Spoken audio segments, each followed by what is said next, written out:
पूरा लोकल। ఇలా Pulwama surgical strike చెప్పి 10 సంవత్సరాలు గడిపించారు Bharatiya Janata Party. Pulwama surgical strike దాని విషయంలో నీకు దమ్ముంటే, నువ్వు మొగోడు అయితే, నీలో తెలంగాణ రక్తం ప్రవహిస్తే, నువ్వు ఈ దేశానికి సంబంధించిన వ్యక్తి అయితే ఒక్కసారి సరిహద్దులోకి పోయి ఈ విషయాన్ని మాట్లాడు. అలా జవాన్లు ఉంటారు, జవాన్ల దగ్గరకు పోయి సర్జికల్ స్ట్రైక్ విషయంలో నీ కరీంనగర్లో చేసిన వ్యాఖ్యలు పోయి అక్కడ వేయి. లేకుంటే దేశభక్తుల దగ్గరకు పోయి సర్జికల్ స్ట్రైక్ గురించి మాట్లాడు. దొరకబట్టి కట్టేసి కాల్చి పడేస్తాను నేను, కాల్చి పడేస్తాను నేను. ఒక బొక్క దొరకదు నేను. సర్జికల్ స్ట్రైక్ గురించి మాట్లాడితే ఒక బొక్క దొరకదు నేను. రాసిపెట్టుకో పెట్టాను. వీర సైనికుల త్యాగాలను కూడా, అమరవీరుల త్యాగాలను ఏ విధంగా పనిచేస్తావు, వీర జవాన్ల త్యాగాలను కూడా నువ్వు ఇలా విస్మరిస్తున్నావంటే, హేళన చేస్తున్నావంటే నువ్వు ఏ దేశానికి సంబంధించిన భక్తులో చెప్పు. ఫస్ట్ కరీంనగర్ వచ్చి నేను మాట్లాడుతున్నాడు. కరీంనగర్ ప్రజల గుండెలకు గుణపాలకు వచ్చింది. నువ్వు కనీసం కుర్చీలు, బెంచ్లు, టేబుల్ లేకుండా కొత్త జిల్లాలు ఏర్పాటు చేసి ఒక హరిఘోష పెడుతున్నావు. ఈ సిరిసిల్ల జిల్లాలో కలెక్టరేట్ కట్టినావు. తుంపర పడితే మునిగిపోతుంది. కలెక్టరేట్ తుంపర పడితే సిరిసిల్ల మునిగిపోతుంది. నీ కొడుకు అటే విక్తాడు, నువ్వు అటే విక్తావు. పెద్ద అవినీతికి అధిపతి మీరు, ఆ సామ్రాజ్యానికి అధిపతి నువ్వు. కాళేశ్వరం గురించి మాట్లాడుతున్నావు. కాళేశ్వరం ప్రాజెక్టుకు జాతీయ హోదా కావాలని కోరిన వెంటనే డిపిఆర్ ఇవ్వాలి. డిపిఆర్ ఇస్తే అన్ని విషయాలు పరిశీలిస్తాం, జాతీయ హోదా ఇచ్చే అంశాన్ని పరిశీలిస్తామని చెప్పి కేంద్రం అనేక సార్లు డిపిఆర్ కోసం నీకు విజ్ఞప్తి చేస్తే నువ్వు డిపిఆర్ ఇవ్వకుండా జాతీయ హోదా రాకుండా అడ్డుకున్నటువంటి మూర్ఖుడివి నువ్వు. డిపిఆర్ ఇస్తే నీ దొంగతనం బయటపడుతుంది. 30,000 కోట్ల ప్రాజెక్టును 1,30,000 కోట్లు ఏ విధంగా చేస్తావు, నీ బండారం బయటపడుతుంది. ప్రజలు చీ అంటారు నేను అని చెప్పి భయపడి డిపిఆర్ ఇవ్వకుండా మోసం చేసి తిరిగి కేంద్రాన్ని బదనాలు చేసే ప్రయత్నం ఇలా చేసిన విషయం ఇవాళ నువ్వు గుర్తుంచుకోవాల్సి వస్తుంది. ఎటు కాకుండా ప్రాజెక్టు పోయిందంటే నిజంగా ఆ రోజు కేంద్ర ప్రభుత్వం జాతీయ హోదా ఇస్తే ఇలా ప్రజలు నవ్వుకుంటారు. అరే కేంద్రం ఏం చూడకుండా, కనీసం ప్రాజెక్టు వివరాలు తెలుసుకోకుండా, ప్రాజెక్టు డిపిఆర్ చూడకుండా కూడా జాతీయ హోదా ఇచ్చింది, ఇదేం కేంద్ర ప్రభుత్వం అని చెప్పి వాళ్ళ నవ్వుల పాలయ్యే ప్రమాదం లేదు.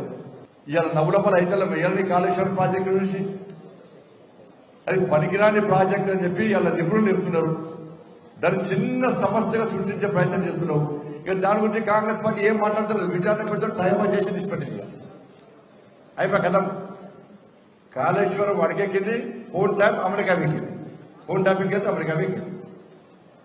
ఫోన్ ట్యాప్ గురించి మాట్లాడుతున్నారు. పైసలు మొత్తం కరీంనగర్ ఖర్చు పెడుతున్నారు, కరీంనగర్ పార్లమెంట్ ఖర్చు పెడుతున్నారు. ఓటుకు 2,000 ఇస్తారట. ఇంతకుముందు ఇంకా చెప్తున్నాడు, 100 రూపాయలు నోటు ఇస్తున్నారు, ఇచ్చి దాని సీరియల్ నెంబర్ రాసుకుంటున్నారు. సీరియల్ నెంబర్ 1 ఫలానా షాప్ పోయి మందు బాటిల్ కేసు తెచ్చుకోరి, బీర్ల కేసు తెచ్చుకోరి. సీరియల్ నెంబర్ 2 ఫలానా వైన్స్ కోరి, ఫుడ్ బాటిల్ తెచ్చుకోరి. సీరియల్ నెంబర్ 3 ఫలానా బెల్ట్ షాప్ పోయి మందామూరి. ఇదే పరిస్థితి కాంగ్రెస్ పార్టీ.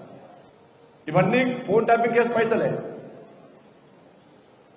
ఎందుకంటే పైసలు ఇస్తే పబ్లిక్ తీసుకుంటారు. ఎందుకంటే మన ఫోన్ ట్యాపింగ్ పైసలు మళ్ళీ మా మీద కేసులు అవుతాయని చెప్పి మన నలుగురు ఎంపీలున్నారు. ఏం తీసుకున్నారట, రా చర్చకు రా, నువ్వు రా, చర్చకు సిద్ధమాను చర్చకు. 10 సంవత్సరాల్లో 10 లక్షల కోట్ల రూపాయలకు పైగా నిధులు ఇచ్చిన విషయాన్ని అనేక సందర్భాల్లో స్పష్టం చేస్తాం. ఇప్పుడు రా, మరి కిషన్ రెడ్డి గారు వస్తారు, పీపీటీ పెడదాం ఎక్కడైనా చౌరస్తాలో. పీపీటీ పెట్టి నువ్వేం చేస్తావు తెలంగాణకు, మేమేం చేస్తామో చూపడదాం. ఆర్టీసీ కార్మికులు ఆత్మహత్య చేసుకున్నది నీ మూర్ఖత్వం వల్ల. వడ్ల కుప్పల మీద రైతులు చచ్చిపోయింది నీ మూర్ఖత్వం వల్ల. ఉపాధ్యాయులు ఆత్మహత్య చేసుకున్నది నీ మూర్ఖత్వం వల్ల.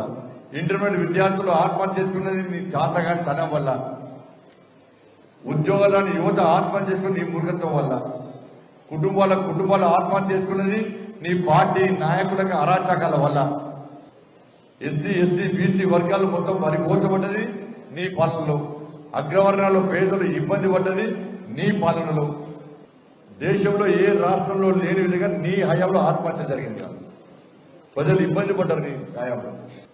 కేంద్రం ఇంకా అభివృద్ధి చేద్దామంటే నువ్వు సాగని ఈ వేములవాడ దేవస్థానాన్ని ప్రసాదం స్కీమ్ కింద పెడదామని చెప్పి కేంద్రం లేఖలు రాస్తే కనీసం స్పందించని మూర్ఖు నేను. కొండగట్టు అంజన స్వామి దేవాలయాన్ని రామాయణ సర్కుని పెడదామని కేంద్రం లేఖ రాస్తే స్పందించని మూర్ఖు నేను. మళ్ళీ నాకేడ పేరు వస్తుందని భయపడి నువ్వు 400 కోట్లు ఇస్తాను, ఏమైంది? ఒక్క పైస ఇయ్యలే. ఆంజనేయ స్వామి కొండగట్టు అంజనకు 100 కోట్లు ఇస్తాను, ఒక్క పైసా ఇయ్యలే. సిరిసిల్లకు వచ్చిన పార్క్ ఉంది, స్ట్రక్చర్ పార్క్ పోయి వరంగల్ షిఫ్ట్ చేస్తావు. నీ కొడుకే శుద్ధ పూసరక మాట్లాడుతున్నాడు. కరీంనగర్ లో స్మార్ట్ సిటీ తీసుకొచ్చిందట గుణగాడిని. సిగ్గుండాలే కొంచెమైనా. చలో ప్రమాణం చేయి, నువ్వు ప్రమాణం చేయి. ఇలా స్మార్ట్ సిటీ నిధులు నేను డైవర్ట్ చేయలే. నేను కేంద్రం ఇచ్చిన స్మార్ట్ సిటీ నిధులు డైవర్ట్ చేయలే. నేను మ్యాచింగ్ గ్రాంట్ టైంకి ఇచ్చినా అని చెప్పి నువ్వు ప్రమాణం చేయి. నేను సిద్ధం దానికి. నువ్వు ప్రమాణం చేస్తావా? దమ్ము దానికల్లా ప్రమాణం చేసే దమ్ము నీకుందా? నేను కొట్లాడిన తర్వాత 196 కోట్ల రూపాయలతో పాటు మ్యాచింగ్ గ్రాంట్ ఇచ్చిన విషయం వాస్తవం. మినిట్స్ లో రికార్డ్ అయింది మినిట్స్ లో. అది నోరా తాటి మంటలు అర్థం కాదు. చి చి చి చి చి చి చి. ఇంకా నీ బుద్ధి మారాలి, ఇంకా నీ ముఖ్యమంత్రి అనుకుంటున్నాను. నిన్ను నమ్ముతా అబ్బో నువ్వు కొంపలు ముంచి చల్లడి పట్టతోని తడి పట్టుకొని గొంతు పోసే రకం నువ్వు నీ కుటుంబం మొత్తం కూడా. వినోద్ రావట 8% ఓట్లతోని రాజకీయం గెలుతాడట. చలో నేను ఒకటే చెప్తున్నా, వినోద్ రావు గారు గెలిస్తే నేను రాజకీయ సన్యాసం తీసుకుంటాను. మరి బీఆర్ఎస్ పార్టీ ఓడిపోతే నేను గెలిస్తే నువ్వు రాజకీయ సన్యాసం తీసుకుంటావా? చలో సిద్ధం. మరి నీ సర్వే కూడా వచ్చిందే చెప్పిన నేను సిద్ధం దానికి. ఇలా గెలవడానికి నిన్న కన్వేర్కి వచ్చి ముస్లిం అందరూ ఒక్కటి కావాలన్నట. ఎందుకు ఒక్కటి కావాలంటే బండి సంజయ్ ఓడగొట్టడానికట. ముస్లింస్ అందరూ ఒక్కటి కావాలన్నట. ఎందుకంటే బండి సంజయ్ని ఓడించడానికట. కాంగ్రెస్ పార్టీలో వాళ్ళ ఓట్ల కోసం 2000 రూపాయలు ఇస్తున్నారు. బీఆర్ఎస్ పార్టీలో ఒక్క ఓటుకు 1000 రూపాయలు ఇస్తున్నారు వాళ్ళ ఓట్ల కోసం. వాళ్ళు ఒక్కటై నన్ను ఓడగొట్టాలట. దానికోసమే కన్వెన్కి వచ్చింది ఆయన. ఎవరి కోసం? ముస్లింలందరినీ ఒక్కటి చేయడానికి ఆయన వచ్చిందట. ఇవాళ మీకు వినిపిస్తా, మీకు ఒక్క నిమిషం సమయం ఏంటి అన్నది. ఇవాళ నువ్వు ఇట్లా నీ పార్టీకి ఇట్లా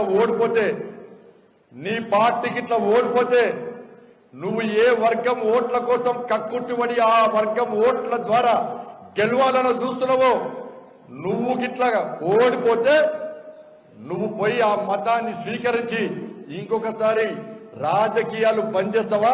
ఫామ్ హౌస్ తాగి వంటవా? చలో నా సమర్శిత హిందూ ధర్మాన్ని వేదికగా వేసుకొని అన్ని వర్గాలను సమానంగా చూడాలని చెప్పి ఇలా నేను ఎన్నికలకు వస్తున్నా. నువ్వు మాట్లాడిన మాటలకే సవాల్ చేస్తున్నా నేను. నువ్వు సిద్ధమా? ఆ వర్గం ఓట్లతోనే గెలుస్తా అని చెప్పి నువ్వు కరాఖండిగా చెప్పగలవా? ఎస్, నేను నా ధర్మం ఓట్లతో పక్కా గెలుస్తా అని చెప్పి నేను చెప్తున్నా, స్పష్టం చేస్తున్నా.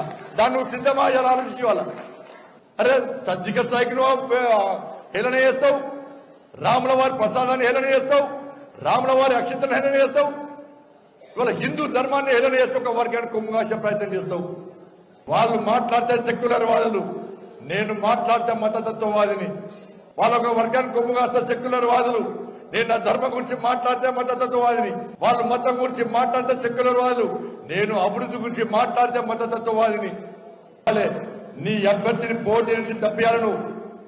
నీ అభ్యర్థిని ఏ హిందూ పట్టించుకోడు. ఇలా ముస్లిం వర్గం కూడా నువ్వు వ్యతిరేకిస్తున్నది. రే నీతో కాదనే నువ్వు పోలీసుల వలయం పెట్టినా కూడా దాన్ని దాటిపోయి నువ్వు పోవడానికి భయపడి పిరికి పందలక నువ్వు ఫామ్ హౌస్ లో అంటే పాత బస్తీకి పోయి నీ పోలీస్ వలయాన్ని ఛేదించుకొని నీ పోలీస్ పర్మిషన్ ఇవ్వకుండా